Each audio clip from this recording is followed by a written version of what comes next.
Hey Google, turn on dining light. Got it. Turning on the dining light. Okay guys, welcome back to this channel. I think meron akong isang parcel dito that deserve an unboxing. This is a second purchase from Sir Den Hao. Yan, yung seller niyan. This is a highly rated seller. So ang nabili ko sa kanya is from the title itself is rare, and hindi mo basta-basta makikita anywhere. I think siya lang ang nagbebenta ng ganito. Kaya ko din kinuha sa kanya. So this one deserves an unboxing, sa kanya siguro yung review. So para ma-enjoy lang natin, gagawa na lang ako part 2. Okay? So unbox natin to. Mainit-init pa, kararating lang. And galing pa to sa Pangasinan. Yan. Ginawa na lang namin siya na LBC, trusted na mas mabilis ang delivery. Okay, ito yung ano nila, malapit siguro sa kanila na courier, kaya ito na lang ang ginamit namin shipper, which is okay din. Although alam natin na medyo pricey ang shipping fee nila, pero kung nagmamadali ka, deserve nung item mo to. Okay, so that's it. Open na natin. Nakita ko na to sa Denmark, kaya lang picture lang, di ba sa picture niya pa na check ko siya, yung toy lang yung item lang mismo, pero I think may box pa siya. Yeah, may styro siya, and kasama niya yung box niya. Okay, so ayan siya. Okay, buksan na natin.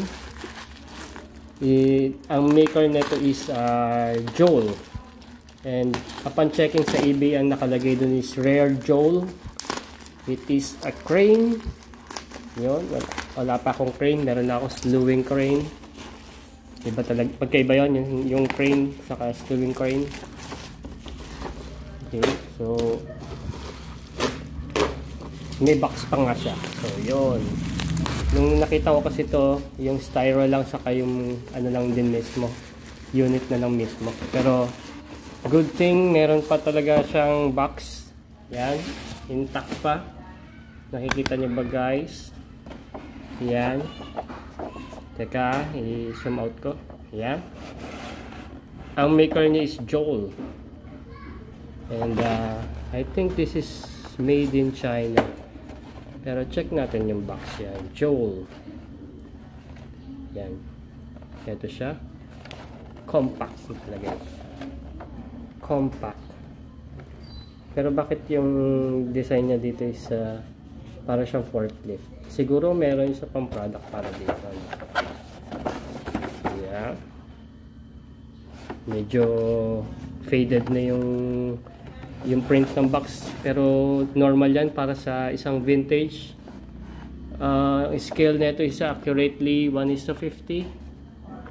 There. Yan yung scale niya. Kaya zoom out tayo para sa other details. Yan, maker by Joel. Yan, isa siyang crane na may shovel sa paver sa harap. Iba yung ano niya dito, yung print niya guys. Oh. I think this is a slewing crane. Ayan, oh. Compact. Yan, US kaya to, US made kaya to. Joel compact. Yan, tapos meron siyang bobcat. Yan, siguro yun yung mga toy ng made by Joel, no? Hindi ako familiar talaga dito, pero nung inalok niya sa akin to, nag-check ako sa Google ng product ng Joel na to. Marami palang klase talaga to. So yun, let me rin muna research sa tukol sa ano na to, sa toy na to, kasi wala pa akong masyadong information about dito. Ang print niya doon is Anchorman. Yan, EW200. So, check nyo lang guys. Yan, ganda pa. Hindi ko pa nahawakan yung toy mga guys, pero nakikita ko sa kanya metal din yun, yung boom niya na yun. It's a bit heavy. Yan, may weight satisfaction. Yan, may nararamdaman ako weight satisfaction. Okay, so that's it muna guys for the preview muna, and let me do some research about this. So I'll see you for the part 2. Okay, thank you and goodbye.